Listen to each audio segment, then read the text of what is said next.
प्रणाम, नमस्कार। बहुत स्वागत है आपका उस कार्यक्रम में जिसका नाम है हे प्रभु आनंद दाता। और इस कार्यक्रम को लेकर आप हमें अपने विचार, अपनी प्रतिक्रिया भेज ही रहे हैं। एक बार फिर दोहरा देता हूं अपना विनम्र अनुरोध। ये जो व्हाट्सएप नंबर आप अपनी स्क्रीन पे देख रहे हैं 7009694440, इस नंबर को ध्यान में रखिए, स्मृति में रखिए, मेमोरी में रखिए और भेजिए जो भी आपके मन में है इस कार्यक्रम को लेकर। और आज हम जिस प्रश्न को ले रहे हैं ये बहुत ही दिलचस्प प्रश्न है और ये हम सबके साथ कहीं ना कहीं घटता है। और ये हमें भटिंडा पंजाब से मिला है और एक प्रोफेसर हैं, प्राध्यापक हैं, एक महिला, करीब 50 वर्ष की इनकी आयु है। इन्होंने ये हमें प्रश्न भेजा है। ये मेडिटेशन, ध्यान इससे भी जुड़ी हैं। लेकिन जो सवाल इनका है वो बहुत ही एक तरह से हिला कर रख देने वाला, झंझोड़ कर रख देने वाला सवाल है। इनका ये कहना है कि जिस तरह हम प्रतिदिन अपने घर से, अपने दफ्तर से या अपने पूरे परिवेश से कचरा हटाते हैं, चाहे घर में हो, किसी भी रूप में हो कचरा, किसी भी प्रकार का कचरा हो, अस्वच्छता हो, गंदगी हो, हम उसको झाड़ू से बुहारते हैं, पोछा लगाते हैं और भी नाना प्रकार की विधियां उपयोग करते हैं, आधुनिक और पारंपरिक, मकड़ी के जाले हटाना, तमाम तरह की चीज़ें, जिसकी जैसी सुविधा है। वैक्यूम क्लीनर है तो झाड़ू की जगह वैक्यूम क्लीनर हो जाएगा। इनका कहना है ये कचरा तो हम हटा देते हैं, लेकिन इसी के साथ प्रतिदिन हमारे मन में भी कचरा जमा होता है। हर दिन का क्रम है कि जिस तरह आप अपने शहर का, अपने घर का, अपने ऑफिस का कचरा साफ करते हैं, आप क्या अपने मन का भी कचरा प्रतिदिन आपको साफ करना चाहिए और क्या आप कर पाते हैं? फिर ये अपने उदाहरण से समझाती है। ये कहती है मैं ऐसा करने में 50 वर्ष की आयु तक आने के बाद भी मैं विफल हूं। और इनका कहना है कि ध्यान में या एकाग्रता में जब मैं बैठने की कोशिश करती हूं तो मैं और अधिक कचरा इकट्ठा कर लेती हूं। उस समय मुझे और असुरक्षा भाव ग्रस्त करने लगता है कि मेरे अंदर ये कमी है, आज ऐसा हुआ, वो क्या सोच रहा होगा। तो ये कहती हैं कि मैं घबराकर जल्दी से आंख ही खोल लेती हूँ। कभी कभी ध्यान लगता है तो बहुत अच्छा लगता है, एक आत्मविश्वास आता है एक मन में, लेकिन वो मन के कचरे को हटाने वाला ध्यान once in a blue moon होता है। कभी कभी ही इनका कहना है कि एक महीने में मुश्किल से 2 या 3 बार ऐसी परिस्थितियां बनती हैं जब मैं शायद इसके करीब पहुंच पाती हूं। मन में ये जो कचरा आता है इसको हटाने की क्या हमारे पास कोई प्रणाली नहीं है? और जिस तरह अगर हमारे शहरों से कचरे की सफाई ना हो तो ढेर लगता चला जाता है, तो क्या हमारे मन में भी ढेर लगा है और हम गंदगी से भरे हो जाते हैं इसीलिए? और वो हमारे आचरण में, हमारे व्यवहार में वो बदबू, वो दुर्गंध आने लगती है जिसको हम नहीं देख पाते शायद, लेकिन दूसरे बहुत सहजता से देख पाते हैं। तो आज मन का ये जो कचरा है जो रोज इकट्ठा होता है, इस पर हम अपने विद्वान वक्ता से जानेंगे कि मन का कचरा कैसे साफ किया जाए, क्या प्रक्रिया इसकी है। और मुलाकात करिए, भेंट करिए। हमारे साथ हैं भगवत गीता के अध्येता, मानस मर्मज्ञ प्रोफेसर डॉक्टर सुरेंद्र बिहारी गोस्वामी। प्रणाम कर रहा हूँ गोस्वामी जी। जब भी हम शरद जी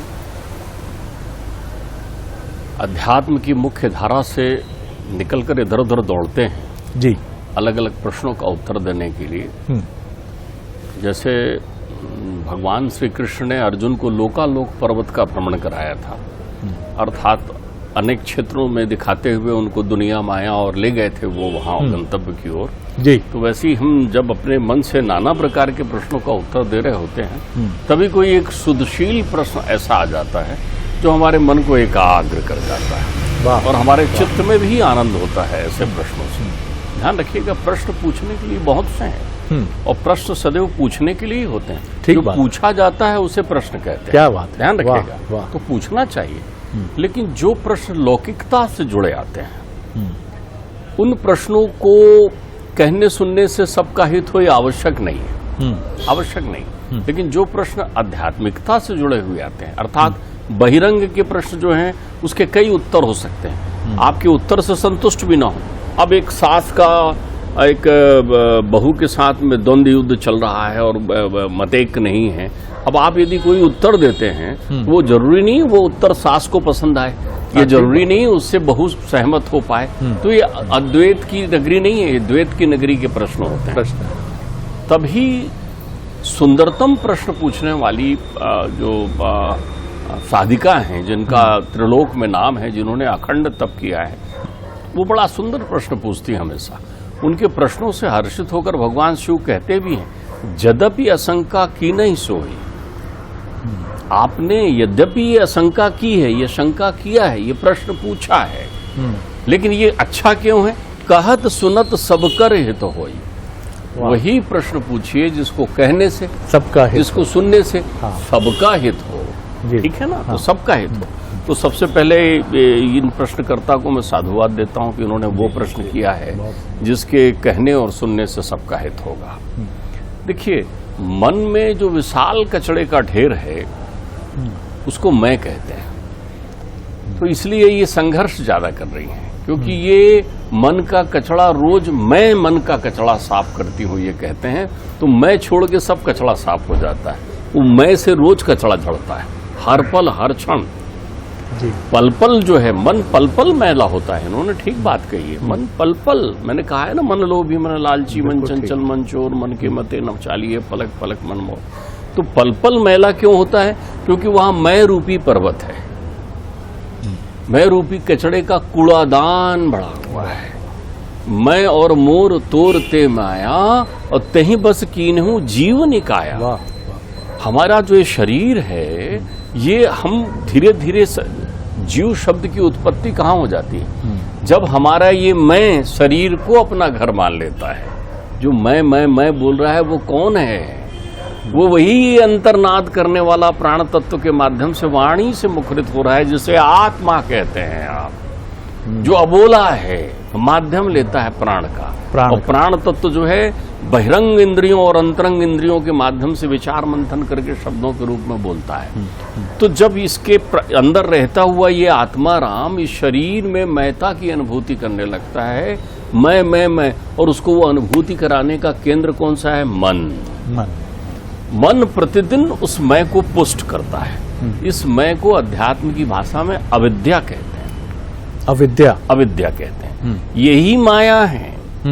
अविद्या के अलग अलग रूप होते हैं, तम, महातम, मोह, महामोह, आसक्ति इत्यादि इत्यादि इस अविद्या के नाम है। तो ये अविद्या चूंकि होती नहीं है, भाई विद्या होती है, जहाँ विद्या नहीं होती उसे अविद्या कहते हैं। तो जो अदृश्य भाव में होती है अर्थात भ्रम स्वरूप होती है, ये इस अंतर मन को मैता का भ्रम करा देती है और हम इस शरीर को मैं मान लेते हैं। बस वही हमारे मन में रोज कचड़ा बैठाने का काम करने लगता है तमाम। और ये कचड़ा किस रूप में आते हैं? विषयों के रूप में आते हैं। ये तमाम विषय हमारे यहाँ नित्य प्रति कचड़ा करने लगते हैं। अब आप देखिए, इन्होंने तो कहा था कि प्रतिदिन कचड़ा एकत्रित होता है। अध्यात्म कहता है प्रतिक्षण प्रतिपल निमिष मात्र में आपका मन दूषित होता है, या उस निमिष मात्र में ही मन निर्मल हो जाता है और जोड़ देता है। एक बार जब जुड़ गए, परम किंचित, चुटकी बजाने के समय को परम किंचित कहते हैं। अच्छा जी। जिसके लिए कहा गया है एक घड़ी आधी घड़ी और आधी की आध। तो जितनी देर में तुम निर्मल हुए निमिष मात्र में, उतनी देर में ये तंद्रा उस तंद्रा से जुड़ जाती है। अर्थात ये आत्मा जो है परमात्मा से जुड़ जाता है, मुख्य अंश से जुड़ जाता है। ईश्वर अंश जीव अविनाशी, तो वो जुड़ जाता है। यानी बूंद समुद्र में मिल जाती है एक क्षण के लिए, और फिर तुरंत बूंद बन जाती है। तो अब समुद्र है ना उस बूंद में। जब बूंद समुद्र में मिली तब बूंद समुद्र है, तब बूंद थी। और जैसे ही समुद्र बन के फिर से बूंद बनी, तो मेघों में आने वाले बूंद क्यों आते हैं लपक कर, क्यों गिरते हैं जोर से? क्योंकि उन्हें मालूम रहता है वो समुद्र है और समुद्र उनके बिना अधूरा है, तो वो समुद्र में मिलने दौड़ते रहते हैं। तब हमें ध्यान हो जाता है, हमारा मन शुद्ध हो जाता है। तो श्रीमद् भागवत इसके लिए अपने महात्म में वेद व्यास जी बड़े सुंदर ढंग से कहते हैं। इन्होंने पूछा था कौन सा साधन है दुनिया में जिससे मन को शुद्ध किया जा सकता है? तो परम साधन जो है तत्वदर्शी भागवत को मानते हैं। अब भागवत का मतलब भागवत ग्रंथ नहीं होता, भक्ति ज्ञान और वैराग्य, भक्ति ज्ञान और वैराग्य। ध्यान रखिएगा, भक्ति बिना ज्ञान के संपूर्ण नहीं है, ज्ञान बिना भक्ति के पूर्ण नहीं है। उद्धव तब तक उद्धव नहीं थे जब तक उन्होंने भक्ति के कणों का स्पर्श नहीं किया। जैसे ही वो वृंदावन गए, आपने देखा होगा वहां लौटते हैं लोग पहुंच करके, वहां की लता पुष्प इत्यादि में उद्धव विराजमान है। उद्धव जो है ज्ञान के वो सागर थे जिसमें तरंगे नहीं थी, भक्ति तरंग है। तो ज्ञान में भक्ति का मिल जाना आवश्यक है। तो ज्ञान प्राप्त करने के लिए आप कहेंगे बड़े बड़े भक्त हुए हैं जो पढ़े लिखे नहीं थे, बिल्कुल ठीक कह रहे हैं। मैं जिस ज्ञान की बात कर रहा हूं उसके लिए आपको MA BA पास होना जरूरी नहीं है, उसके लिए आपका शिक्षा का सर्टिफिकेट लेकर घूमना जरूरी नहीं है। मैं जिस ज्ञान की चर्चा कर रहा हूं उसका अर्थ होता है, क्या आप शरीर की नश्वरता से सहमत हैं? क्या आप जानते हैं कि एक दिन मैं मरेगा? कौन मैं? जिस शरीर को आप मैं मान रहे हैं वो मर जाएगा, लेकिन वो मैं नहीं मरेगा जिसको आप जान नहीं रहे। वो मैं अविनाशी है, अनादि अखंड है। वो जिसको आप गीता के श्लोकों को आप याद करके रखे हो, वसांसि जीर्णानि, एक वस्त्र बदलते हैं और कपड़े बदल कर चलते हैं, वैसी शरीर चोला बदल देते हैं, सुनने में अच्छा लगता है। जब तक इसकी अनुभूति नहीं आ जाएगी तो ध्यान रखिए, मैं को बाहरी बनाइए। यदि मन रूपी मकान को साफ करना है तो सबसे पहले मैं को बाहरी बना दीजिए। अब आप समझेंगे बाहरी बना दीजिए मतलब झाड़ने की बाहरी की बात कर रहा हूं। मन को बाहरी बना दीजिए। आपका जो ये मैं है, मैं उसको बाहरी बना दीजिए। जितना भी मैं आपके जीवन में है वो सब बाहरी है, और वही बाहरी तत्व आपके अंदर, जैसे आप जूता चप्पल पहनकर, पदत्राण पहनकर गंदे पैरों से किसी निर्मल घर में प्रवेश करते हैं तो आपको लोग टोक देते हैं, ये क्या कर रहे हो, गंदा हो जाएगा घर, अभी झाड़ू पोछा लगा के रखा है। तो आप घर के बाहर जो पदत्राण उतारते हो ना, ये अध्यात्म का लौकिक दृष्टिकोण है आपके प्रति, आपको समझदार बनाने के लिए कि आप अपने घर में प्रवेश करते समय पदत्राण उतार कर आए, आवरण उतार कर चरण रखिए। बहुत सुंदर बात आपने कही डॉक्टर साहब। मनुष्य का स्वभाव ये है कि वो अनुभूति से बहुत संचालित होता है, सकारात्मक भी नकारात्मक भी। जैसे हम एक अपने साफ सुथरे घर में प्रवेश करते हैं या कहीं प्रवास पर हैं तो जो भी रुकने की व्यवस्था है, होटल है, जहाँ भी रुके हैं, वो जितना साफ सुथरा नीट एंड क्लीन होता है, मैं भी जब घर जाता हूँ तो एक बहुत साफ सुंदर परिवेश की अपेक्षा रखता हूँ। बाहर जाता हूँ तो होटल में तो मुझे लगता है एक बड़ा क्लीन, नीट एंड क्लीन परिवेश शाम को जब मिलता है बड़ी शांति मिलती। तो मन से भी जब कचरा तिरोहित होता है तो एक बड़ी शांति, गहन शांति, एक प्रसन्नता, पूरे वातावरण को बिल्कुल छा जाने वाली एक उस अनुभव को अनुभव करना, उसके बाद ही इस तरफ बढ़ते चले जाना। देखिए, आपने जो अभी बात कही वो मूलाधार से कितना अच्छा जुड़ रहा है, पहले मैं आपको बताऊं। मैं आपसे एक ही प्रश्न कर रहा हूं, जितना आप बाहर जाकर साफ सफाई पसंद करते हैं, होटल में आपको साफ सफाई होना, बाहर जा रहे हैं तो कपड़े साफ सुथरे होना, जहां बैठ रहे हैं वो स्थान साफ सुथरा होना, ये आप देखते हैं ना। क्या आप घर में भी ऐसी अनुभूति करते हैं क्या कि जब आप घर के अंदर आए तो घर साफ सुथरा होना, आप घर में उसी सलीके के साथ बैठें, उसी तौर तरीके से बैठें कि घर साफ सुथरा रहे। लेकिन आप घर में असावधान होते हैं ना।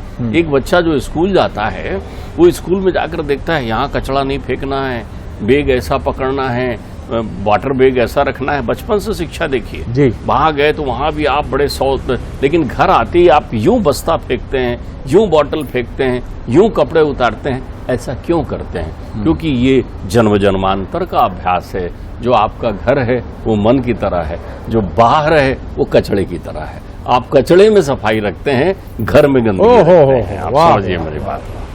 वाह। आप होटल में तो सफाई रखते हैं, अरे आप शरीर की तो सफाई रखते हैं, आप वस्त्रों की तो सफाई रखते हैं, लेकिन घर गंदा रखते हैं। घर में पदत्राण पहने हुए जाते हैं आप, तो वो पदत्राण जिसमें बाहर के सारे तत्व लेकर आप भीतर प्रवेश करते हैं। आपके घर के बाहर देखिए, इन्होंने पूछा है, मैं भी उस सिद्धांत पर आ रहा हूँ, कैसे करें? तो सबसे पहले आपको पुरातन घर की परिकल्पना करनी होगी, क्योंकि आप जो खोज कर रहे हैं उसके लिए आपको पुरातन यात्रा करनी पड़ेगी, अंदर की यात्रा करनी पड़ेगी। पुरातन का अर्थ ही होता है पुराण, पुराण का अर्थ ही होता है वो इतिहास जिसके आधार पर लोगों ने अपने मन की सफाई करने में सफलता प्राप्त कर दी है। बाबा तो जो है वो भगवान राम तो आपको सविस्तार इसका उदाहरण दे रहे हैं। और उसका प्रत्यक्ष प्रमाण दे रहे हैं जो मन का विजेता आया हुआ है उसको देखकर। देखिए उसने दोनों तपस्याएं कर ली। अंदर की तपस्या में कहाँ सफल हो गया? बाबा ने, हनुमान जी ने उनको सफल कर दिया है ना। जो अब उनके पास पहुंचे, देख रहे हैं मंदिर मंदिर प्रतिकर शोधा, देखा अग्नि जहता जोधा, और गए दसानन मंदिर, सब मंदिर मंदिर कहलाता है, घर देखिए सब जगह गए, लेकिन एक मंदिर में गए वो अति विचित्र था।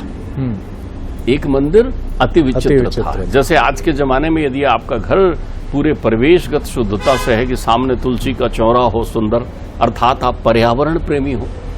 तुलसी के चौरे का अर्थ ये नहीं होता कि खाली तुलसी लगी तो इसका मतलब आप पूजा पाठ वाले हैं। तुलसी जो है श्रेष्ठ पुष्पशारा है। सारे वृक्षों में, वनस्पतियों में, फूलों में वो श्रेष्ठ है। तुलसी के जो 8 नाम, वृंदा वृंदावनी, विश्व पूजिता, विश्व पावनी, पुष्पशारा, नंदनी, तुलसी कृष्ण जीवनी, उससे कृष्ण तौले जाते हैं, वो तुलसी है। तीनों लोक की संपदा एक तरफ और एक तुलसी का पत्र एक तरफ, ये प्रतीकात्मक आपकी प्रक्रिया है। तो क्या तुलसी उनके आपके घर के बाहर लगा है? और घर के बाहर लगा हुआ है, फिर घर में प्रतिध्वनि क्या आ रही है? राम राम तेहि सुमिरन कीना और तुरंत हरे से कपि सज्जन चीना।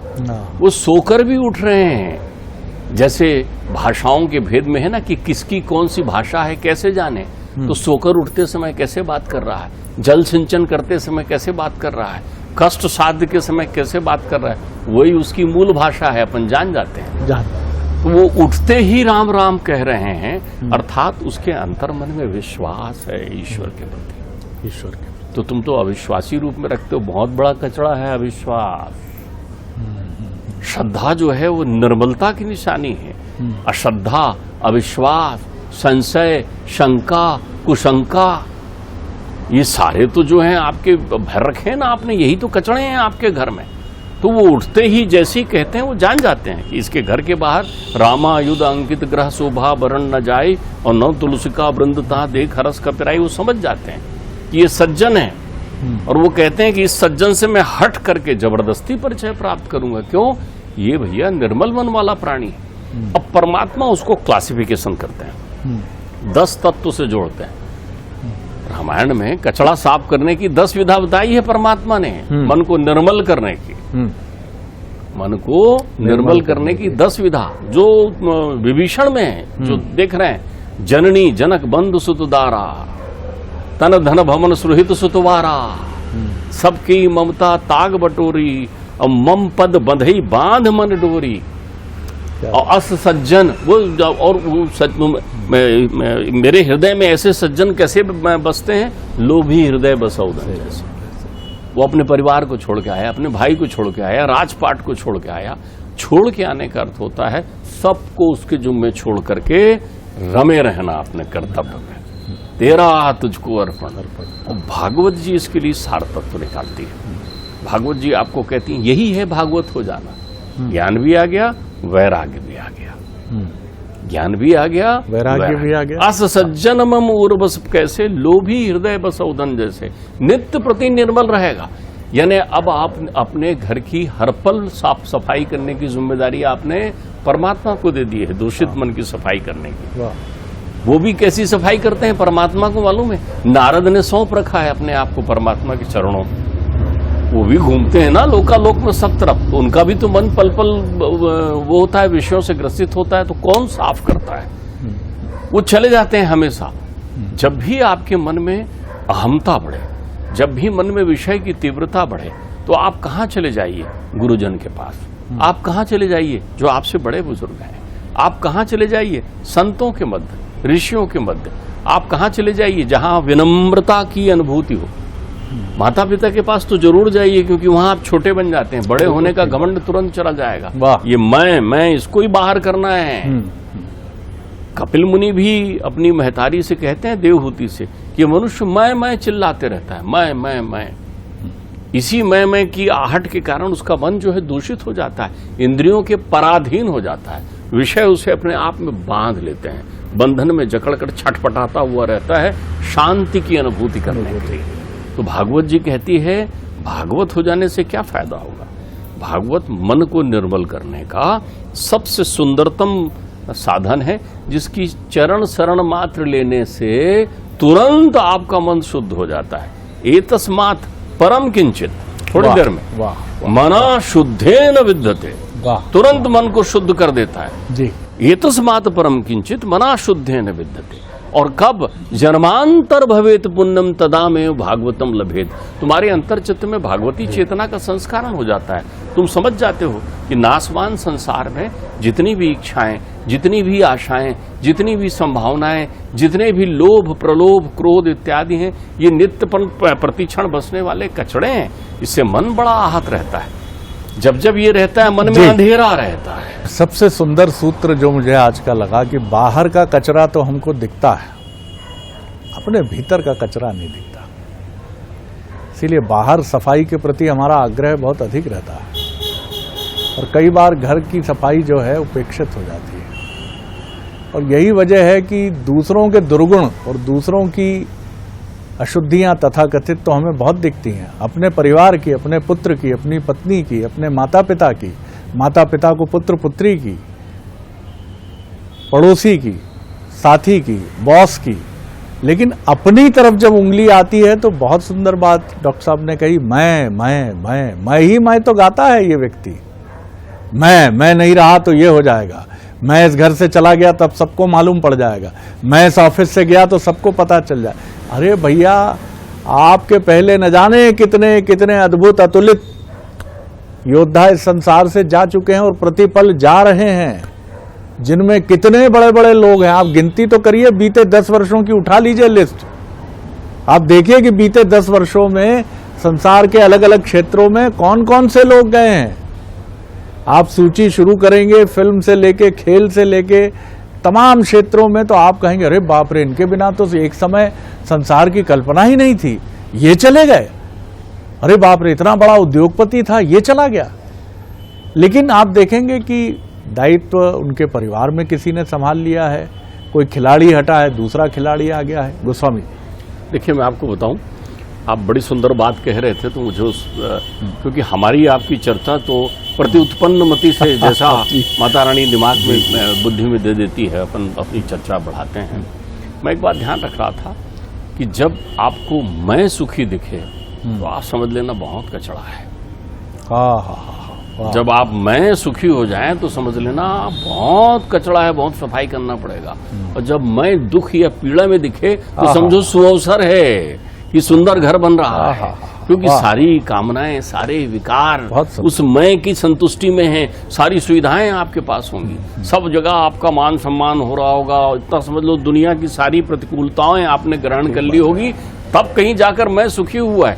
लेकिन ध्यान रखिएगा, मैं जब दुखी होता है तब आनंद का सूत्रपात हो रहा होता है, तब सुअवसर होता है कि आप उस समय अपने अंतर्चित्त की निर्मलता को ध्यान में रखकर आनंद को अपने अंदर स्थापित कर लें, ताकि आने वाले समय में जब फिर सुख और दुख आए तो वो एक ही घाट पर रहें, आप आनंद सागर में रहें। आप बहुत विदुषी महिला हैं और आप उन संसार के सौभाग्यशाली लोगों में से हैं जो अपने मन के कचरे को देख पा रही हैं। नहीं तो हम में से अधिकांश लोग तो यही मान रहे हैं कि हमारा मन तो ऐसा शुद्ध है कि कोई 5 सितारा 7 सितारा होटल है। हम मन के कचरे को देख ही नहीं पाए हैं और यही वजह है कि हम और अस्वच्छता इकट्ठी करते चले जा रहे हैं और ज़्यादा कचरे का ढेर हम ट्रेचिंग ग्राउंड तैयार कर रहे हैं अपने मन के भीतर। और यही एक दिन इतना भयानक हो जाता है कि इसके ढेर के नीचे दब के हम एक बहुत बुरी गति को प्राप्त होते हैं। बहुत सुंदर बात है कि आप देख पा रही हैं, आप पीड़ित हैं उससे, और यही वो मंत्र है कि आप जिस दिन वो झाड़ू उठाएंगी, जो झाड़ू इस मन की शुद्धि के लिए सर्वाधिक महत्वपूर्ण है, तो आपका मन सुवासित होकर ऐसा महकेगा कि सीधे परमपिता परमेश्वर से आपको जोड़ेगा और आप उस दिन इस चराचर जगत और मोक्ष नाम की जो हमारी बहुत अद्भुत संकल्पना है उसके अंतर को मिटा पाएंगी और ऐसे मार्ग पर चल निकलेंगे जहां मुक्ति, अनिर्वचनीय आनंद बाहें फैलाकर आपका स्वागत कर रहा होगा। बहुत आनंद आया गोस्वामी जी, आपका मंत्र अद्भुत रहा कि बाहर का कचरा जो है वो तो दिखता है, भीतर का कचरा नहीं दिखता है। बहुत सुंदर बात आपने कही, बहुत सुंदर बात आपने कही। अगले एपिसोड में एक और विषय लेकर उपस्थित होंगे। प्रणाम, नमस्कार।